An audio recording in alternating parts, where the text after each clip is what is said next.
കണ്ണൂർ മാലൂർ പഞ്ചായത്തിൽ ചത്ത കാക്കയിൽ പക്ഷിപ്പനി സ്ഥിരീകരിച്ചു. തൃക്കടാരിപ്പൊയിലാണ് കാക്ക ചത്തുവീണത്. മനുഷ്യരിലേക്ക് പടരാൻ സാധ്യതയുള്ളതിനാൽ ജാഗ്രത പാലിക്കണമെന്ന് കളക്ടർ മുന്നറിയിപ്പ് നൽകി.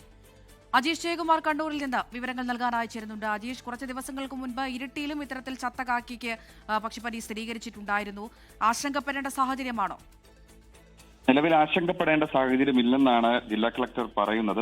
മൃഗസംരക്ഷണ ഓഫീസറാണ് നിലവിൽ ഈ ചത്ത കാക്കയിൽ നടത്തിയ പരിശോധനയിൽ അതിൽ പക്ഷിപ്പനിയാണെന്ന് സ്ഥിരീകരിച്ചത്. H5N1 സ്ഥിരീകരിച്ചതായി ജില്ലാ കളക്ടറെ അറിയിക്കുകയായിരുന്നു.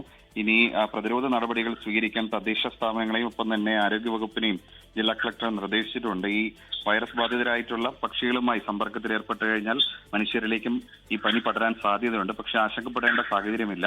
പ്രതിരോധ നടപടികൾ ഊർജിതമാക്കാനാണ് നിലവിൽ തീരുമാനിച്ചിരിക്കുന്നത്. നേരത്തെ ഇരിട്ടിയിലെ ഇടക്കാനത്തായിരുന്നു കാക്കകൾ കൂട്ടത്തോടെ ചത്തൊടുങ്ങിയതിനെ തുടർന്ന് ഈ പരിശോധന നടത്തിയത്. അവിടെയും ഈ പക്ഷിപ്പനി സ്ഥിരീകരിച്ചിരുന്നു. അതിന് ഇപ്പോൾ കൂത്തുപറമ്പ് മാലൂർ പഞ്ചായത്തിലെ തൃക്കടാരിപ്പൊയിലാണ് ഇപ്പോൾ ഈ ചത്ത കാക്കയിൽ നടത്തിയ പരിശോധനയിൽ പക്ഷിപ്പനി സ്ഥിരീകരിച്ചിട്ടുള്ളത്.